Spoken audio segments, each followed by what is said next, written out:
성인신심 특강 제8부 성인신심 특강 마무리에서 오늘은 이제 38강인데 그동안 시흥동에서 시작을 해가지고 여기 와서 마무리를 합니다.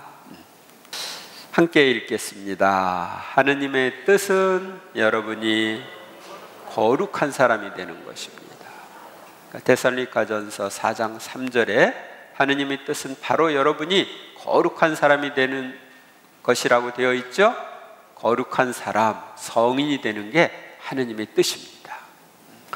오늘 우리는 성인신심 특강을 마무리하면서 앞으로 성인이 되실 분들, 성인이 되어야 할 우리, 성인들의 공통점, 역사 속에서 성덕의 흐름, 새롭고 놀라운 성덕의 길에 대해서 살펴보겠습니다.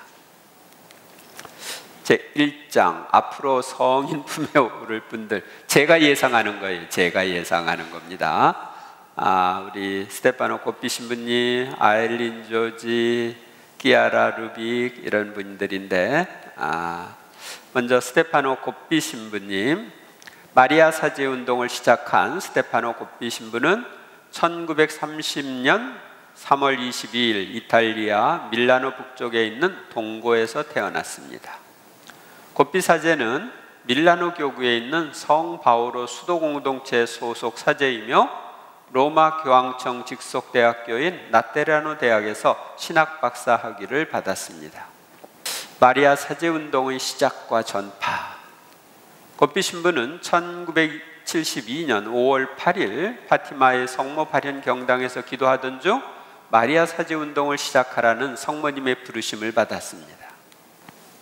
성모님은 내적 담화 형식으로 기꺼이 자원해서 티 없는 마리아의 성심에 자신을 봉헌하고 교황과 가톨릭 교회와의 강한 일치감을 위해서 일하는 다른 사제들을 모아달라고 요청했습니다. 성모님은 파티마에서 고삐 신부에게 3가지를 요구하셨습니다. 첫째, 기도하고, 둘째는 고통을 참아받으며, 셋째는 당신이 이 일을 하도록 당신께 맡겨두고 선전 같은 것은 하지 말라는 것이었습니다. 선전하지 마라. 그것이 하느님의 뜻이라는 분명한 표를 받고 영적 지도자의 동의를 얻어 1972년 10월 13일 파티마의 성모 발현 55주년 행사 때에 스테파노 고삐 신부는 2명의 다른 사제와 함께 이탈리아의 코모 인근의 제라라리오의 성당에서 마리아 사제 운동을 시작했습니다. 그러니까 3명이 시작한 겁니다. 마리아 사제 운동은 단기간 내에 급속도로 성장했습니다. 성모님이 하신 일이니까요. 고삐 신부는 이탈리아에서 사제들과 평신도들을 위한 다락방 기도 모임을 가진 것을 시작으로 나중에는 전 세계를 무대로 다락방 기도 모임을 가졌습니다. 1973년 9월 로마 인근의 산비토리오에서 처음으로 국제 모임을 했는데 그 당시 이 모임에는 80명이 넘는 가톨릭 사제가 참석했습니다. 그러니까 1년 만에 이렇게 확산되고 있는 거죠. 1990년대 초에 이미 400여 명의 주교와 10만여 명의 사제가 가입 신청서를 냈고 수많은 수도자들과 평신도들이 이 운동에 참여하고 있습니다. 마리아 사제 운동이란 뭐냐? 마리아 사제 운동은 성모님께서 1917년 파티마에서 예고하신 티 없는 성심의 승리와 평화의 새 시대를 준비하기 위한 모임입니다. 마리아 사제 운동에서는 이를 위해 성모님과 함께 새로운 성령 강림을 위한 기도, 묵주기도, 교황님을 위한 기도, 성모님의 말씀 묵상, 티 없으신 성모 성신께 대한 봉헌으로 이루어지는 체나콜로를 하고 있습니다. 전에는 이제 다락방이라고 했는데 요즘은 다락방의 원문 체나콜로로 원문대로 이렇게 명칭을 바꿨습니다. 이는 예수 그리스도가 승천하고 나서 사도들이 성모 마리아와 함께 예루살렘의 다락방에 모여 성령 강림을 기다리며 기도에 전념했던 것을 기억하고 재현하는 의미를 지녔습니다. 한국의 마리아 사제운동. 한국에서는 1978년 하안토니오 몬시뇰 사제관에서 사제 10여 명이 모여 다락방 기도 모임을 가진 것으로 마리아 사제운동이 시작되었습니다. 이걸 조금 더 구체적으로 이야기하면, 이때 이제 고삐 신부님을 통해 주신 메시지 책을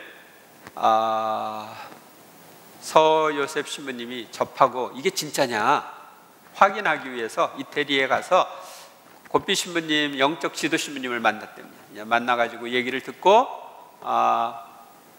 이것이 확실하다고 생각이 되어서 이제 한국에 와서 이 사제들 모임을 시작한 것입니다. 하안토니오 신부님 그 사제관에서 여기 이제 한국의 마리아 사제 운동, 여기에 대해서는 제가 한국 가톨릭 대사전 12권에 쓴 글이 있으니까 보시면 좋습니다. 1991년에 마리아 사제운동 봉사회가 설립되었으며 현재는 200여 명에 달하는 사제가 가입되어 있습니다. 어제 우리 서울교구 신부님들 기도 모임이 있었는데 매월 한 차례씩 기도 모임을 합니다. 성모님의 메시지 책. 1973년 7월 고삐 신부는 성모 마리아로부터 자신이 전하는 메시지가 담긴 내적 담화의 내용을 책으로 쓰라는 요청을 받았습니다.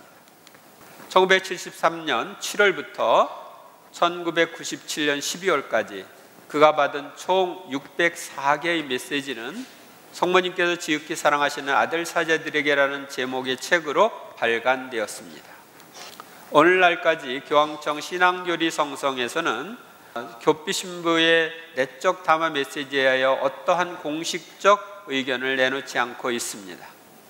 고삐 신부는 개인적으로 성모 마리아에 대한 큰 신심을 갖고 있었던 교황 성 요한 바오로 2세와 막역한 사이였습니다. 요한 바오로 2세는 몇 년 동안 고삐 신부를 만나 그와 함께 바티칸에 있는 교황 개인 경당에서 공동으로 미사를 집전했습니다. 교황님의 강복을 받은 고삐 신부는 마리아 사제 운동을 더욱 확산시키고 다락방 기도 모임을 열기 위해 전 세계를 순회했습니다. 고삐 신부는 1987년과 1999년, 2009년 한국을 방문했습니다.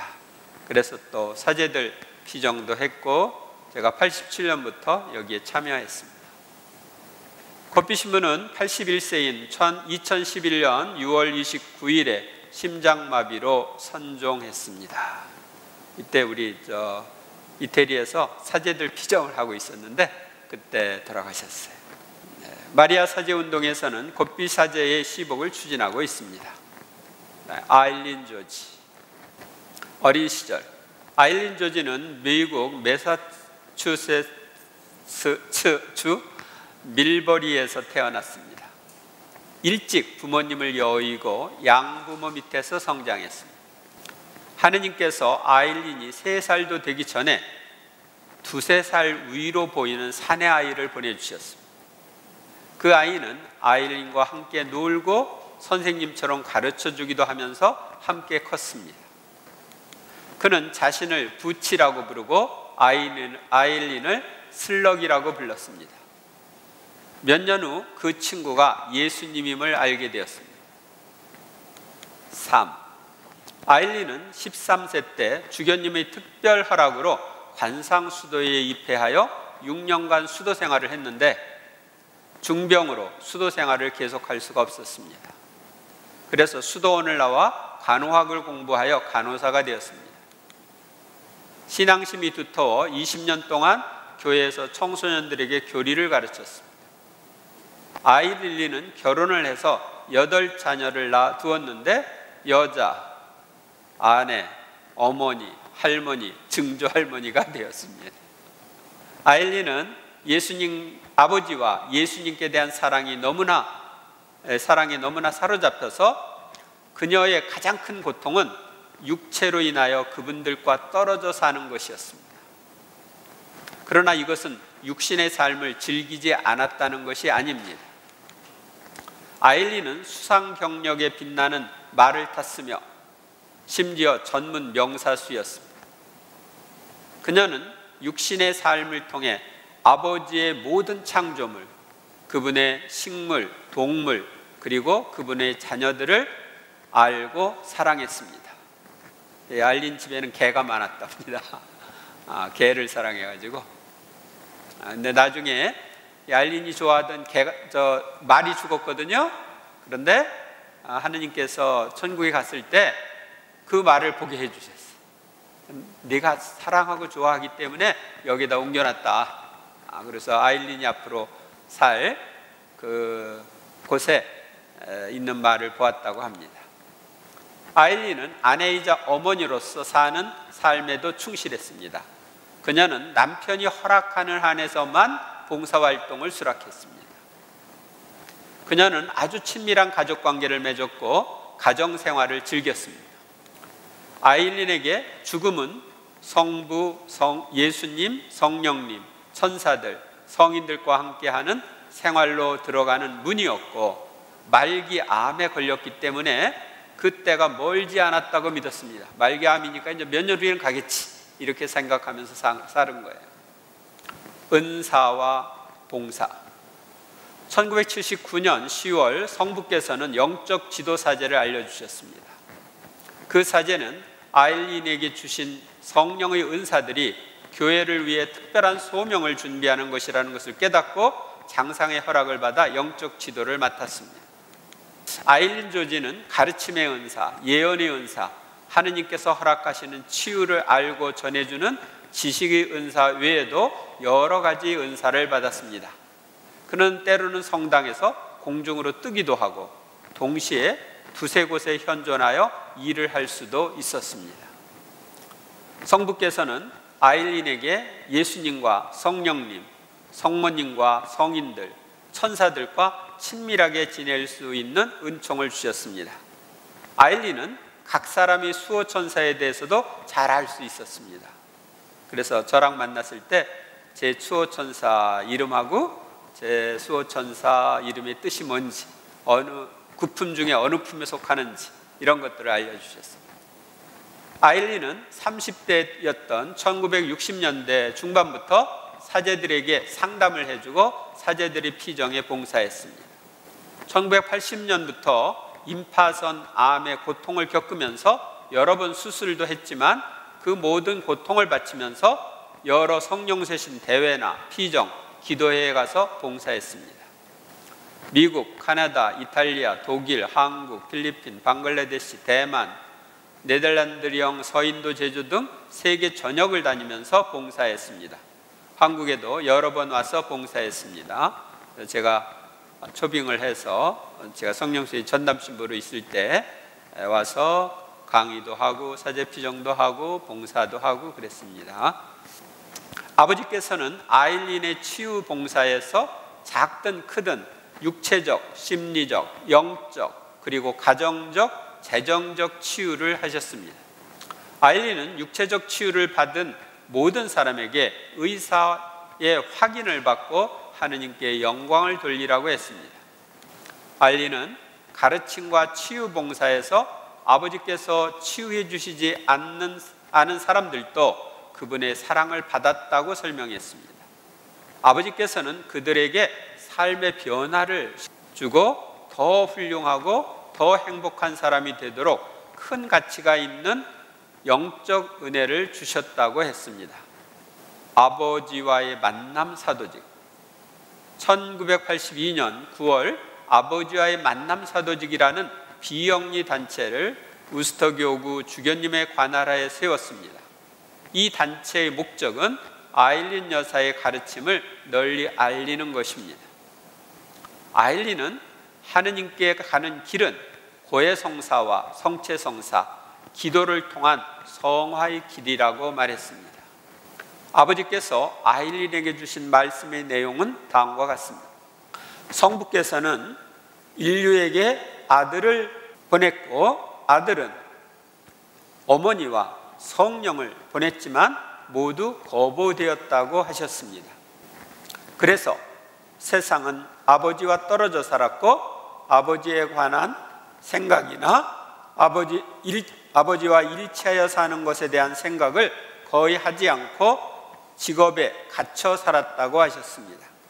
그래서 오늘날 많은 사람들이 신앙보다 직업에 갇혀 살고 있는 것 같아요. 이제 아버지는 더 보낼 사람이 없어서 아일린을 통해 그분의 자녀들에게 오셨습니다. 그분은 모든 사람이 인간의 모든 이해를 초월한 그분의 크신 사랑을 알고 돌아오기를 열망하십니다. 이것이 인류에게 마지막 기회라고 하셨습니다. 아버지의 의도는 아일린을 횃불로 비추어 모든 사람을 그분의 팔 안에 안전과 평화, 정의, 사랑의 새 세상으로 인도하는 것이었습니다. 아일린은 미사 때 성체를 모시면 예수님을 만나고 대화의 시간에 빠져들었습니다. 이때 주의를 의식하지 못하고 성체를 모신 후 어떻게 자기 자석으로 돌아왔는지도 기억하지 못했습니다. 지도사제는 진정한 합일 상태에서는 순명한다는 것을 알기 때문에 아일린이 성부와 대화할 때 크게 말하도록 이르고 이를 녹음하고 탈원 상태에서 깨어난 후 인터뷰도 해서 책으로 옮겼습니다. 그러니까 이 천국에서 하나님 아버지와도 대화하고 예수님과도 대화하고 성인들과도 대화하고 이렇게 대화한 것을 녹음을 해가지고 이제 나중에 왜 그때 무슨 이런 얘기를 했냐? 그러고서 이제 그러면 성부께서 무슨 얘기를 하셨다 이런 것들을 이제 인터뷰에서 얘기하는 거죠. 그래서 천국에서 나는 대화라는 책이 1권부터 3권까지 나왔습니다. 이 책들은 한국어로 번역되어 불모임 성화학교 1단계에서 3단계 교육에서 파일을 볼 수가 있습니다. 그러니까 불모임 성화학교 참석하지 않은 분들은 참석하라는 뜻이겠죠. 보고 싶으면. 아일린은 2017년 5월 14일에 천국에 갔습니다. 현재 미국에서는 여러 곳에서 아버지와의 만남 사도직에서 하는 기도 모임이 열리고 있고 시복을 추진하고 있습니다. 저도 이분이랑 만나서 많은 감명을 받았는데 하느님 아버지와의 만남, 이 사도직을 생각해서 하느님 아버지에 대한 사랑, 이것을 좀 사람들에게 전하면 좋겠다. 사람들이 하느님 아버지가 얼마나 사랑하는지 알고 하느님 아버지를 좀 사랑했으면 좋겠다. 그래서 이제 피정 프로그램 만든 것이 하느님 아버지와의 만남 피정입니다. 이 아일린 만났을 때 이미 생각하고 있다가 나중에 그 프로그램을 하게 되었습니다. 그 다음에 그 아일린 조지는 이렇게 같이 만나면 그 사람에게서 향기가 나요. 그리고 그 사람이 머물렀던 장소는 오랫동안 향기가 나요. 어떤 경우는 한 달 동안 나기도 하고 그래서 특별한 분인데 이렇게 본인은 향내를 못 맡는데 우리는 향기를 맡을 수가 있어요. 키아라 루빅, 포컬라레 운동 이전의 삶. 1920년 1월 22일 이탈리아 트렌토에서 태어난 키아라 루빅은 어릴 때부터 복음을 생활화한 인물이었습니다. 어머니는 열심한 가톨릭 신자였고 아버지는 사회주의자이자 확고한 반파시스트였습니다. 그 파시스트가 정권을 잡고 있었기 때문에 반파시스트로 이런 거예요. 키아라는 사범대학을 졸업한 후 트렌토 주변의 계곡 지역의 초등학교에서 교사로 일했습니다. 이후 트렌토와 가까운 마을인 코놀라에서 고아들을 가르쳤습니다. 제2차 세계대전이 일어났을 때 키아라는 생명을 주는 사랑이신 하느님을 발견했습니다. 1942년 가을 카푸친 수사인 카시미르 보네티와 하느님의 사랑에 관해 간단한 대화를 나눈 후 프란치스코 제3회에 입회했습니다. 본래 세례명은 실비아이지만 아시시의 글라라 성녀가 급진적으로 하느님을 선택한 것에 매료되어 클라라의 이태리 발음인 끼아라를 사용하게 되었습니다. 클라라를 끼아라라고 이렇게 이태리에서 부르는 겁니다. 포컬라레 운동의 시작. 끼아라는 1943년 12월 7일 카푸친 대학 성당에서 순결 서원과 함께 하느님께 자신을 봉헌했습니다. 끼아라 루빅은 복음적인 삶으로 친구들까지 서로 사랑하는 삶의 방식에 동참하게 했습니다.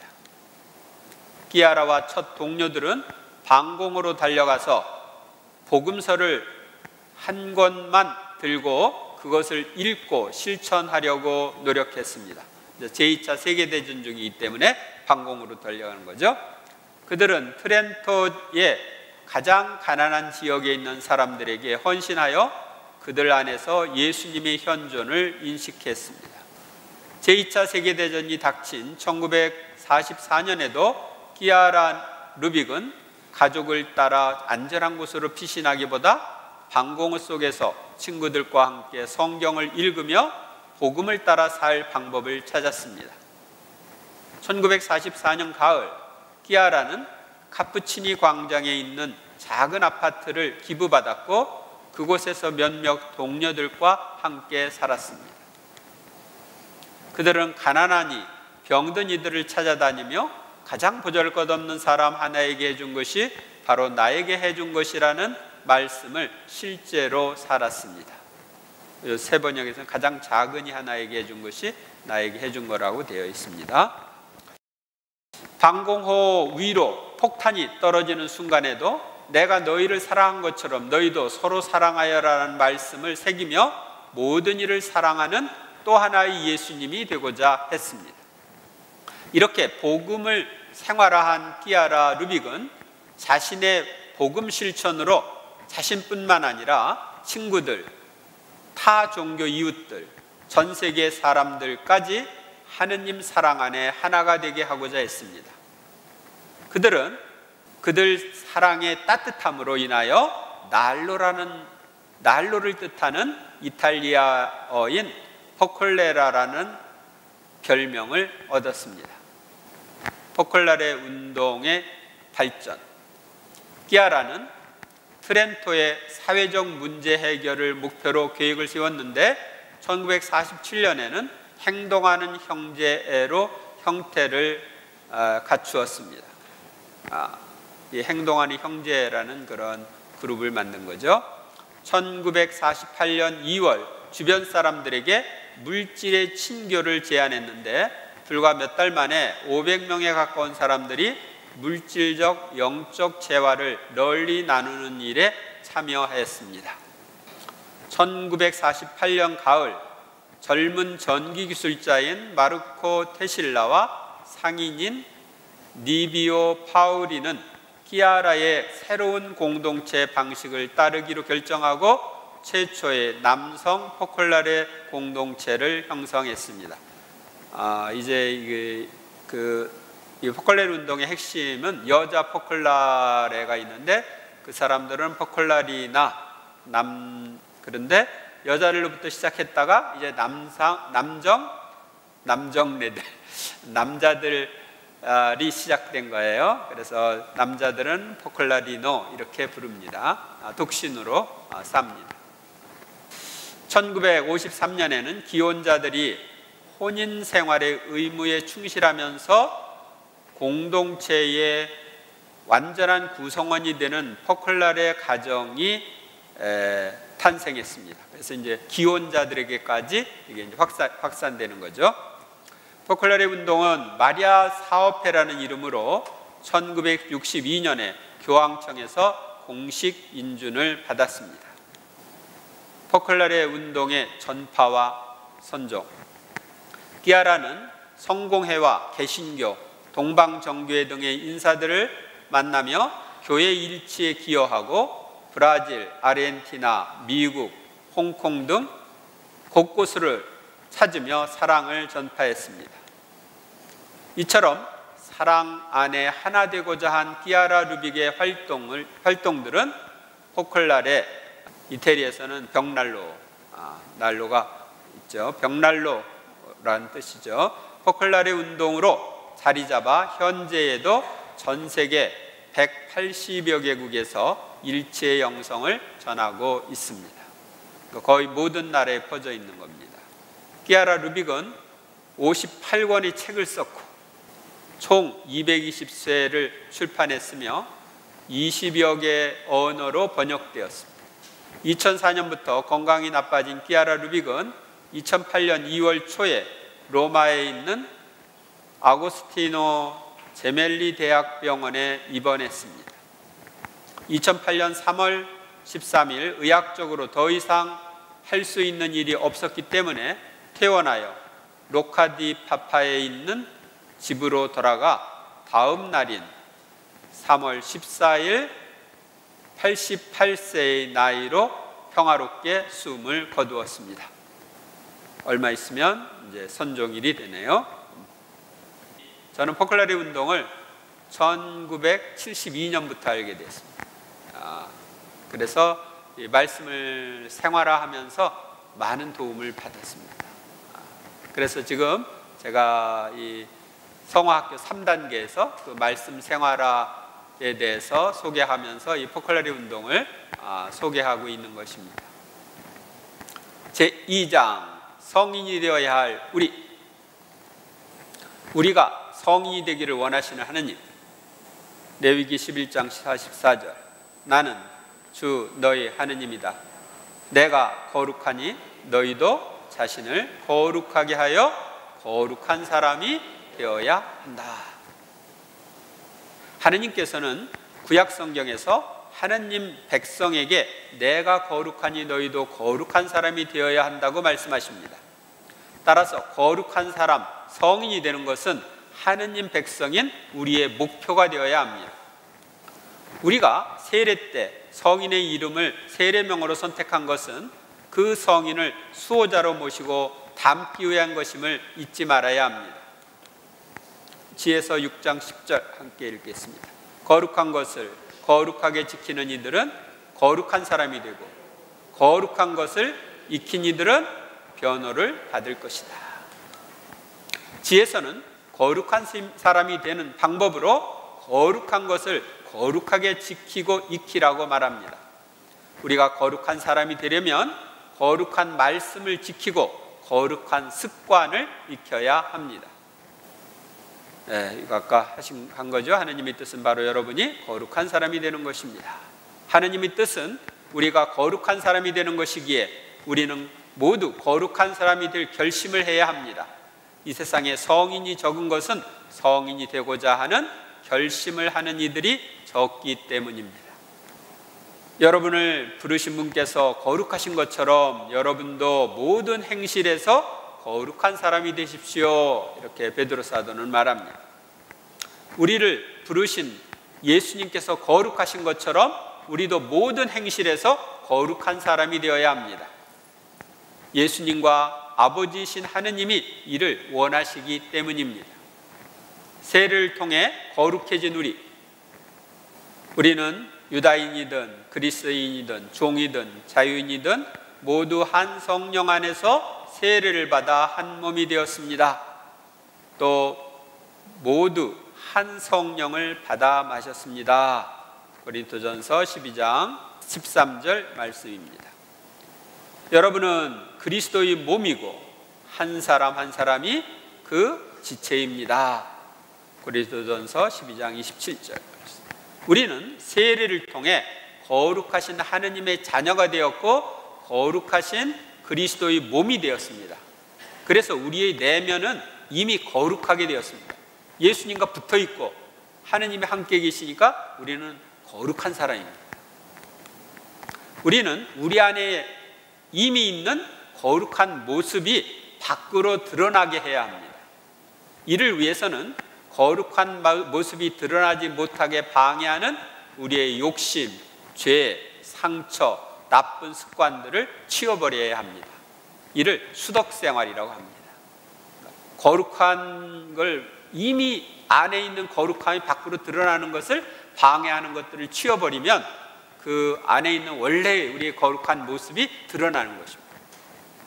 연옥에서의 정화를 통한 성화, 우리는 모두 거룩한 사람, 사랑으로 충만한 성인이 되어야 천국에 갈 수 있습니다. 이 지상에서 사랑이 충만한 성인이 안 되면 연옥에 가서라도 정화되어 순수한 신적 사랑의 집합체가 되어야 천국에 갑니다. 천상의 책에 보면은 이렇게 되어 있습니다. 인간은 지극히 순수한 신적 사랑의 집합체가 되지 않으면 아무도 천국에 갈 수 없다.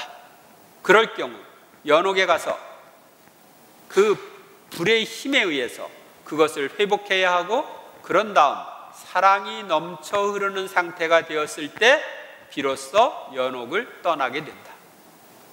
그런데 그 속죄의 장소에서 얼마나 긴 세월을 보내야 할지 아는 사람은 없는 것이다. 보통 40년 걸린답니다. 40이라는 건 상징적인 숫자이긴 하지만 그만큼 정화되어야 할 거리가 많다는 얘기겠죠. 따라 과연 고해는 죄의 용서를 얻게 한다. 그러나 연옥을 면하게 하는 가장 안전하고 확실한 것은 사랑이다. 사랑이 연옥의 영혼의 주된 열정이 되어야 한다. 사실 연옥은 오직 영혼 안에 있는 사랑의 빈자리를 채우는 일을 할 따름이다. 이 빈자리를 다 채운 뒤에는 영혼을 천국으로 보내는 것이다. 그런데 영혼에 그런 빈자리가 없다면 연옥에 속할 것도 없는 것이다. 즉 우리는 이 지상에서 빈자리를 채우든지 연옥에 가서 채우든지 둘 중에 하나를 해야 되는데, 여러분들은 뭘 원하셔요? 지상에서 채우는 게 낫겠죠? 어차피 사랑으로 충만한 상태가 돼야지 천국에 가거든. 그러니까 이 지상에서 채우든지 연옥에 가서 채우든지, 그래서 사랑이 충만한 성인이 되어야 천국에 간다. 그러니까 알아서 하세요. 지상에서 채우면 연옥 거치지 않고 바로 갈 수가 있는 거예요. 제3장 성인들의 공통점. 우리는 그동안 하느님께서 인류를 위해 주신 특별한 선물인 성인들에 대해서 살펴보았습니다. 하나도 똑같은 성인이 없다고 할 정도로 다양한 성인들에 대해서 살펴보았습니다. 그러나 다양하지만 성인들은 여러 공통점이 있었습니다. 하느님과의 관계, 성인들은 하느님의 뜻을 분별하고 그 뜻을 이루려고 한 사람들이었습니다. 그들은 하느님의 부르심에 응답하는 생활을 한 사람들이었습니다. 그들 안에는 향주 3덕인 신덕, 망덕, 애덕이 점점 자라 정상에 오른 사람들이었습니다. 갑자기 성인 되는 게 아니라 점점 성덕으로 나아가는 거예요. 성인들은 예수님의 전생애를 묵상하고 예수님의 삶을 본받고자 한 사람들이었습니다. 그래서 성경을 아주 좋아했죠. 그들은 특히 성체 예수님을 사랑했습니다. 그래서 예수님을 위해서라면 무엇이나 하고자 했습니다. 성인들은 예수님의 순환에 기꺼이 참여하여 필요하다면 목숨까지도 바치려는 사람들이었습니다. 성인들은 성령으로 충만한 사람들이었습니다. 그래서 그들 안에 계신 성령께서 여러 은사를 통하여 다른 이들을 돕게 하고 성덕으로 나아가게 하셨습니다. 특히 말씀의 은사, 치유와 기적의 은사, 예언과 환시의 은사가 드러나는 성인들이 많았습니다. 성인들은 마음을 다하고 목숨을 다하고 정신을 다하고 힘을 다하여 삼위일체이신 하느님을 사랑하려고 하였습니다. 또한 하느님께로부터 힘을 받아 모든 일을 하고자 하고 하느님께서 자신을 도구로 쓰시도록 내어드렸습니다. 하느님과의 일치를 중요시 여기기 때문에 기도를 첫 자리에 놓고 살았죠. 이를 위해 하느님과 일치하는 것이 필요했기에 기도를 첫 자리에 놓았습니다. 성인들은 활동 중에 관상의 경지에 이른 이들도 많았습니다. 활동을 하면서도 늘 하느님과 함께 하는 거죠. 이 천상 가족과의 관계, 성인들은 대부분 모든 은총의 중개자이신 성모님을 깊이 사랑했습니다. 그래서 성모님께 자신을 봉헌하고 성모님을 어머니와 여주인으로 섬겼습니다. 그리하여 성모님으로부터 많은 도움을 받았고 성모님은 그들을 성덕으로 인도했습니다. 성인들 중에는 천사들과 친밀하게 지낸 이들도 많았습니다. 특히 자신의 수호 천사와 친하게 지내면서 여러 도움을 받은 이들이 많았습니다. 천사들은 성인들을 여러 위험에서 보호해주고 하느님의 메시지를 전달해 주기도 했습니다. 성인들은 모든 성인의 통공을 믿었기에 이미 천국에 가 있는 성인들에게 전구를 청하기도 하고 연옥에 있는 영혼들을 돕기 위해 힘쓰기도 했습니다. 지상에서의 관계, 성인들은 교회를 참으로 사랑했습니다. 그래서 교회를 대표하는 교황님과 장상들에게 늘 순명했습니다. 그리고 교회를 위해서라면 무엇이든지 하고자 했습니다. 성인들은 대부분 영적 지도 신부의 도움을 받았습니다. 성인들은 영혼들을 참으로 사랑했습니다. 그래서 영혼들을 구원하기 위하여 모든 것을 바치고자 했습니다. 나에게 영혼을 다오, 그 외에는 다 가져가라, 이런 모토로 살았습니다. 영혼들을 구하는 일이라면 어떤 고난도 기쁘게 받았습니다. 또한 성인들은 하느님께서 창조하신 자연을 사랑하고 동물들을 사랑했습니다. 그래서 동물들과 소통을 할 수 있는 이들도 있었습니다. 성인들은 그 시대에 필요한 일을 하도록 선택된 하느님의 도구들이었습니다. 그래서 그 시대의 빛이 된 이들이었습니다.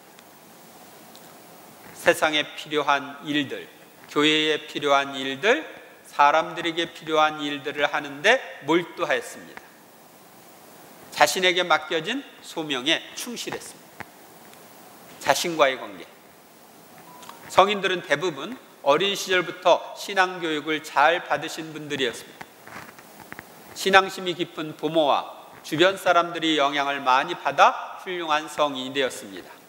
그리하여 성인 옆에 성인 난다는 말이 실현된 경우가 많습니다.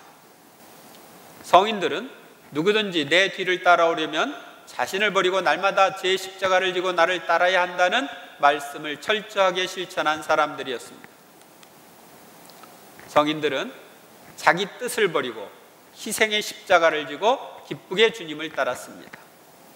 성인들은 자기 자신과 피조물에 매이지 않는 이탈을 실천한 이들이었습니다. 성인들은 자신은 아무것도 아니고 하느님께서는 모든 것임을 알았기에 늘 겸손했습니다.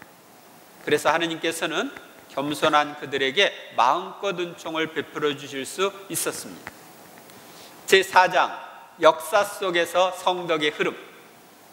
먼저 구약시대의 성인이 되신 분들, 오늘날 우리가 공경하는 구약시대의 성인들은 거룩한 조상들인 아담과 하와, 노아, 아브라함과 사라, 이삭과 야곱, 요셉, 또 훌륭한 지도자였던 모세와 아론, 여호수아, 사무엘, 다윗과 솔로몬, 하느님의 말씀을 받아 전한 예언자인 엘리야와 엘리사, 이사야, 예레미야 등이 있습니다. 또 많은 분들이 있죠. 이들은 모두 하느님의 선택과 부르심에 응답하여 하느님께서 맡겨주신 소명을 이루신 분들입니다.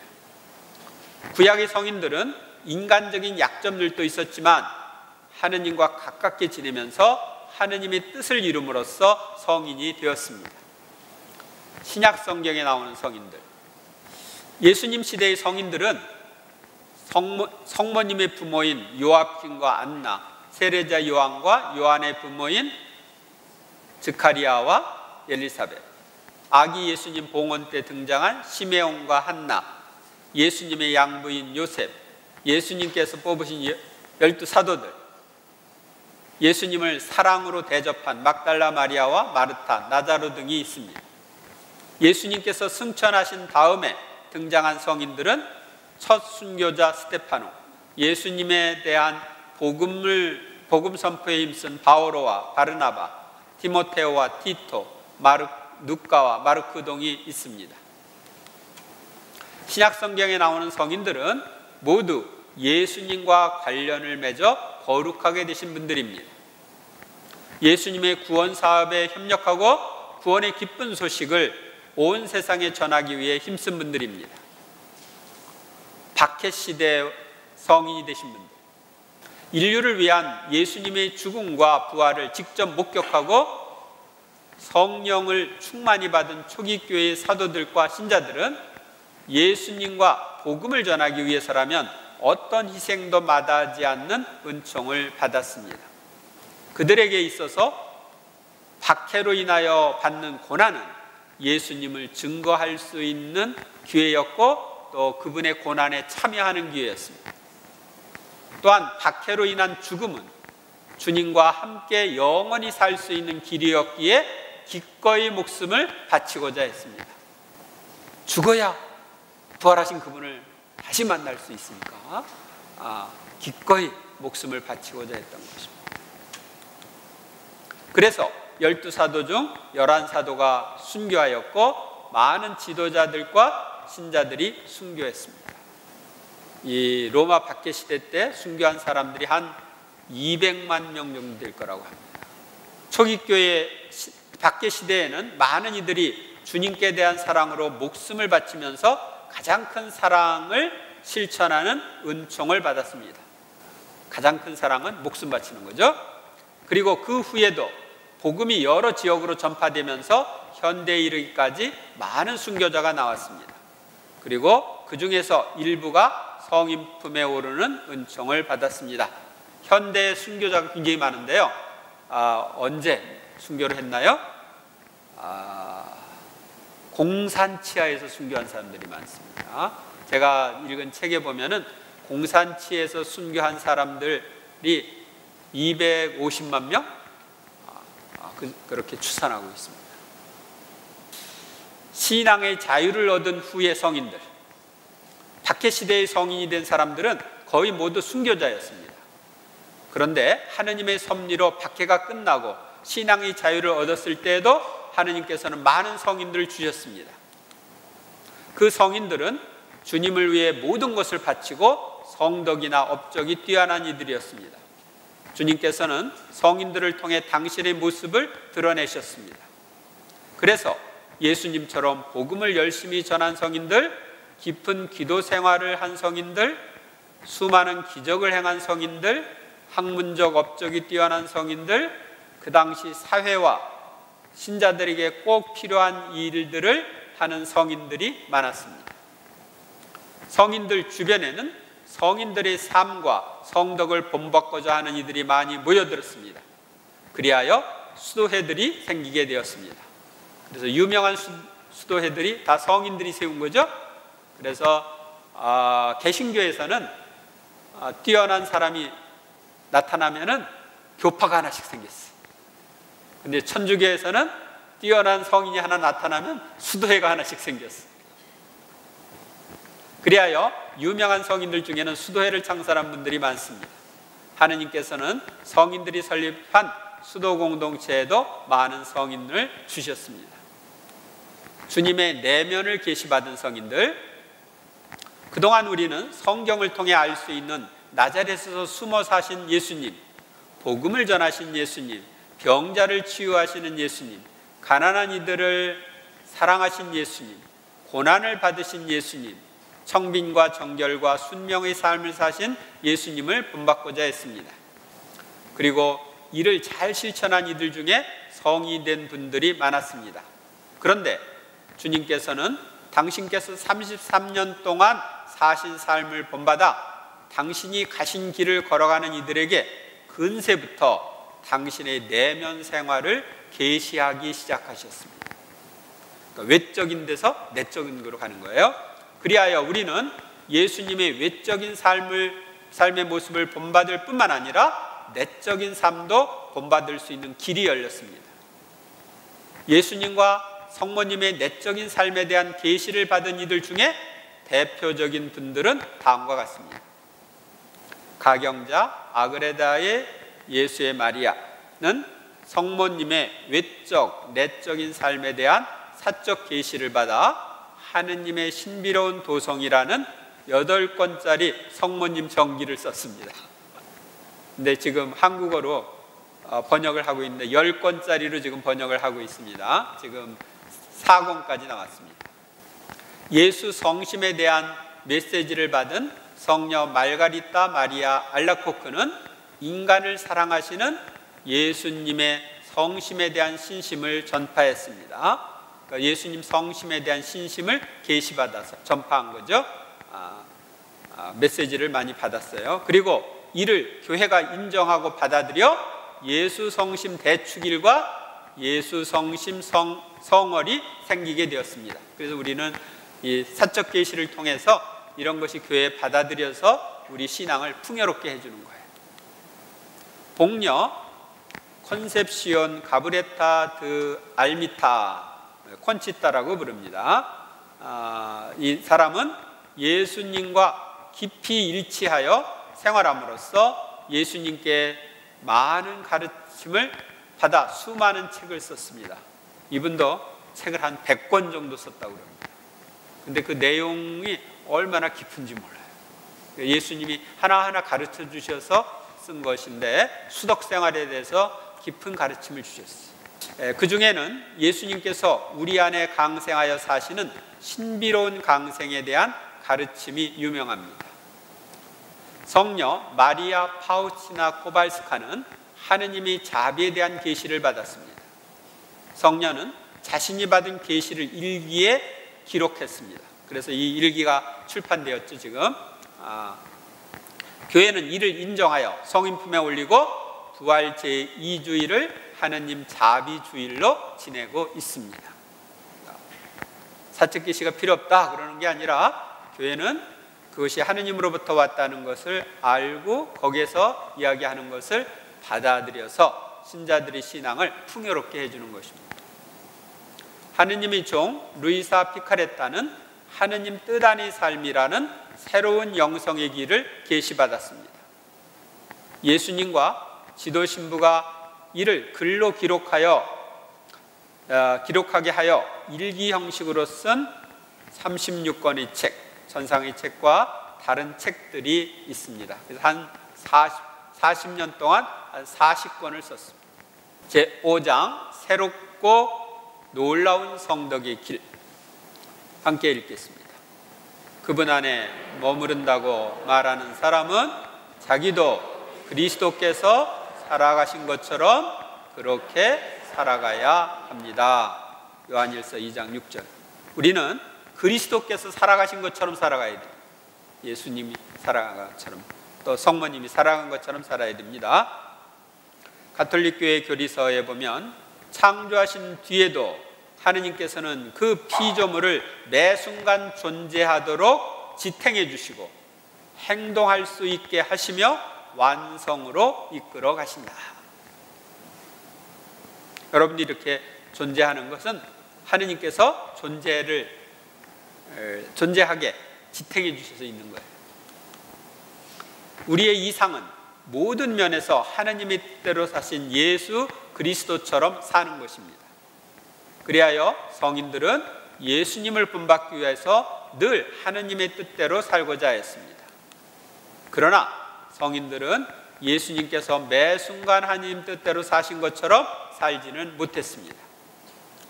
예수님께서는 우리가 당신과 성모님처럼 하느님의 의지를 받아 이 의지와 하나 되어 이 의지 안에 삶으로써 매 순간 하느님의 뜻대로 살 수 있는 새로운 영성생활로 우리를 인도하고자 하십니다. 이는 자신의 뜻을 완전히 없이 한 신적인 삶이며 하느님께 최상의 영광을 드리는 삶이고 예수님의 삶과 비슷한 가치와 효과가 있는 삶이며 모든 성인을 능가하는 최고의 성덕을 닦을 수 있는 삶입니다. 그러면 하느님 뜻 안의 삶이란 무엇이냐? 요한복음 10장 30절 아버지와 나는 하나다. 하느님 뜻 안의 삶이란 하느님의 의지를 받아 소유하고 하느님을 소유하며 하느님의 뜻대로 사는 삶을 의미합니다. 이 삶은 아담과 하와가 범죄 이전에 누리던 삶이며 예수님과 성모님께서 사신 삶입니다. 그러니까 이상한 삶이 아니라 정상적인 삶이에요. 범죄 이전에 있었던 정상적인 삶. 또한 이 삶은 예수님의 의지를 받아 예수님의 뜻대로 사는 삶이기에 예수님의 삶을 재현하는 삶입니다. 따라서 이는 새로운 성령 강림의 능력으로 예수님이 내 안에 재림하여 나를 다스리는 삶이며 성모님의 티없는 성심이 내 안에서 승리한 삶입니다. 하느님 뜻 안의 삶이란 예수님과 성모님처럼 완전히 자신의 뜻을 하느님의 뜻과 일치하여 사는 삶이고, 예수님의 인성이 하느님 뜻 안에서 사신 삶을 본받는 삶입니다. 하느님 뜻 안의 삶은 범죄 이전의 상태를 회복하여 창조의 목적과 기쁨과 즐거움을 성삼 있게 되돌려드리는 삶입니다. 천상의 책에 있는 말씀을 보겠습니다. 하느님 뜻 안에서 산다는 것은 사람이 하느님의 뜻과 불가분적 관계를 맺고 아무것도 혼자서 하지 않는 것을 의미한다. 그러니까 함께하는 거죠. 내 뜻 안에서 사는 것은 하나의 뜻으로, 곧 하느님의 뜻만으로 사는 것이다. 지극히 거룩하고 지극히 순수하며 지극히 평화로운 하나님의 뜻만이 다스리는 것이니 갈등이라는 것이 있을 수 없고 일체가 평화일 따름이다. 그러니까 내 뜻이 사라지고 하느님의 뜻과 하나 되어 하느님의 뜻이 나를 움직이니까 내 뜻과 하느님 뜻의 갈등이 없는 거예요. 한편 나의 뜻을 행하는 것은 두 가지 뜻으로 사는 것이다. 그러므로 내가 내 뜻을 행하도록 명령을 내리면 자기 자신의 뜻의 무게를 감지하게 되고 이것이 갈등을 일으킨다. 비록 내 뜻의 명령을 충실히 이행할지라도 그 자신의 반역적인 본성과 격정과 경향의 무게를 느끼는 것이다. 하느님이 나에게 잘못한 일을 용서하라고 그랬죠? 했어요? 안 하셨어요? 그럼 용서하는 게 하느님의 뜻이죠. 그런데 나에게 잘못한 일을 용서하려고 할 때 기쁘게 용서가 잘 됩니까? 안 돼. 용서하고 싶지 않은 마음이 내 안에 있어. 그래서 용서하고 싶지 않은 내 마음과 용서하라고 하는 하느님의 말씀, 이게 부딪히는 거죠. 그래서 내 뜻, 내 격정, 이런 것의 무게를 느끼는 거예요. 그러니까 여러분들이 지금 이제 그렇게 살고 있는데 이제 하느님의 뜻과 하나 되어서 살면 그런 격정과 경향의 무게가 이제 사라지게 되는 거예요. 하느님 뜻 안에 수덕생활 함께 읽겠습니다. 지혜서 4장 1절, 자식이 없어도 덕이 있는 편이 더 낫다. 덕이 하느님과 사람들에게 인정을 받고 덕에 대한 기억 속에 불사가 들어있기 때문이다. 저같이 자식이 없어도 덕이 있어야 됩니다. 덕을 닦아야 돼요. 또 자식이 있는 사람이 덕 닦으면 안 됩니까? 물론 닦아도 되죠. 여러분들은 다 덕을 닦아야 됩니다. 근데 닦지 말아야 할 덕이 하나 있는데 뭔지 아세요? 변덕입니다. 가톨릭교회 교리서 영적 진보는 언제나 그리스도와 더욱더 밀접하게 결합하는 것이 그 목표이다. 예수님께서는 우리를 덕으로 나아가게 해주시는 분이십니다. 우리는 덕을 닦으려면 어떻게 해야 하는지를 알고 완덕을 향하여 나아가야 합니다. 하느님의 뜻 영성은 완덕으로 나아가는 지름길을 우리에게 알려줍니다. 나의 뜻 안에서 사는 것은 성덕의 절정이며 영혼 안에 끊임없이 은총이 자라게 하는 것이라고 예수님은 말씀하셨습니다. 따라 덕항에 대해서, 완덕에 대해서 얼마나 많이들 말해왔는지 보아라. 그러나 그 모든 것은 오직 하나의 점에서 완결된다. 그것은 곧 인간 의지가 하느님 의지 안에 완전히 소멸되는 것이다. 그러니까 인간 의지가 하느님 의지 안에 완전히 소멸되면 인간의 반항이 없죠.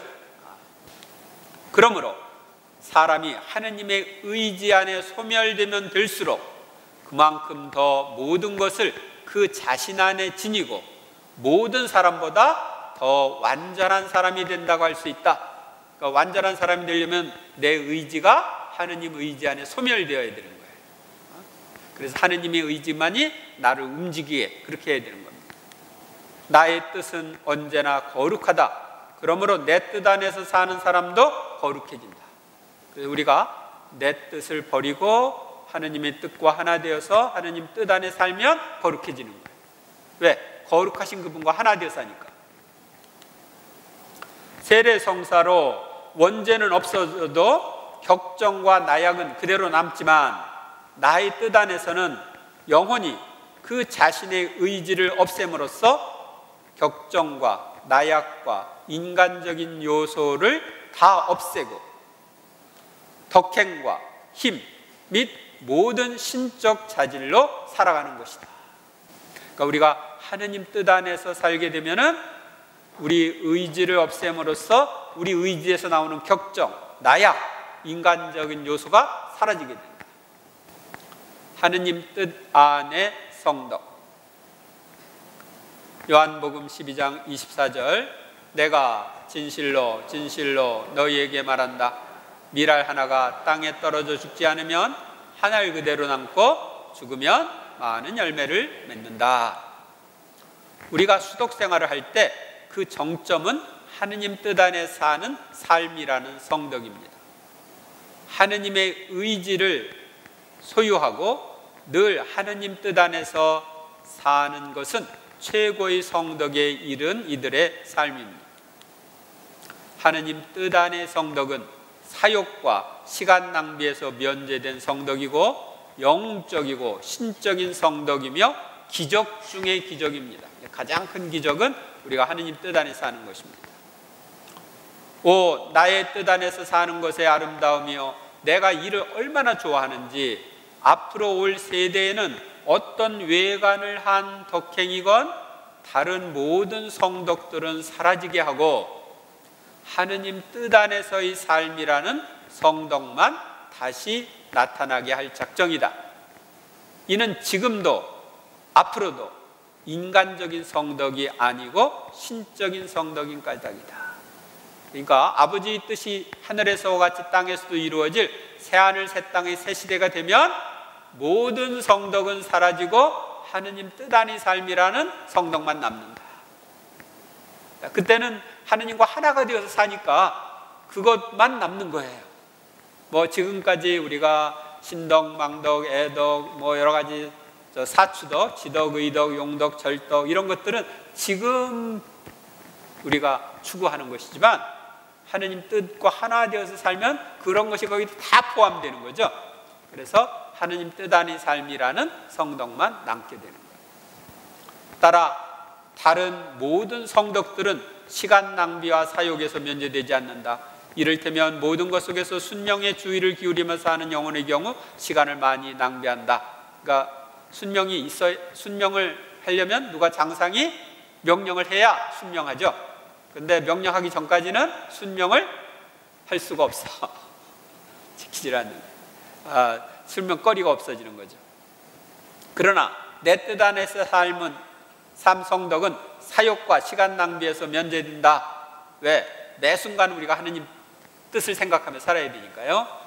이는 지상 생활 중 내 인성의 성덕이었으므로 사욕이라고는 추호도 없이 모든 사람을 위하여 모든 것을 수행했던 것이다. 사욕은 신적인 성덕의 표를 제거한다. 그러니까 내 욕심대로 뭐 나를 위해서 이렇게 할 때는 신적인 성덕이 아니에요. 그건 인간적인 거예요. 이런 이유로 나는 내 뜻 안의 삶이라는 성덕을 원한다. 모든 것은 하느님의 뜻 안에서 하느님의 뜻대로 해야 합니다. 따라 영혼은 내 뜻 안에서의 행위를 할 때마다 내 눈앞에서 점점 더 지혜와 선성과 능력과 아름다움이 자란다. 따라 내 뜻 안에서는 성덕이 순간마다 자란다. 마지막 맺은 말. 우리는 그동안 아담부터 시작해서 오늘에 이르기까지 하느님께서 우리를 위해 보내주신 여러 성인 성녀들에 대해서 살펴보았습니다. 우리에게 위대하고 놀라운 성인들을 보내주신 하느님께 감사와 찬미를 드려야 하겠습니다. 아울러 우리도 성인 성녀가 되게 해달라고 기도하고 하느님의 은총에 협력해서 성덕으로 나아가야 하겠습니다. 성인들에 관한 공부를 많이 하여 여러 성인들의 행적을 다 안다고 해도 내가 성인이 되지 않는다면 아무 소용이 없습니다. 우리가 교회의 성인 품에 오르지 않아도 성인 품에 오른 성인처럼 성화되어야 합니다. 그러니까 바티칸에서 성인 품에 올리지 않아도 그들 못지않은 성인이 되어야 합니다. 우리가 지상에서 성화되지 못하면 연옥에 가서라도 성화되어야 천국에 갈 수 있기 때문입니다. 우리는 지상에서나 연옥에서 하느님 사랑과 이웃 사랑으로 충만한 상태가 되어야 천국에 갈 수 있습니다. 이왕이면 이 세상에서 사랑으로 충만한 성인이 되어 연옥을 거치지 않고 바로 천국에 갔으면 좋겠습니다. 이를 위해서 모든 이가 사랑이신 하느님 뜻 안에서 하느님 뜻대로 살았으면 좋겠습니다. 영광이 성부와 성자와 성령께, 성부와 성자와 성령의 이름으로. 네, 그동안에 수고 많으셨습니다.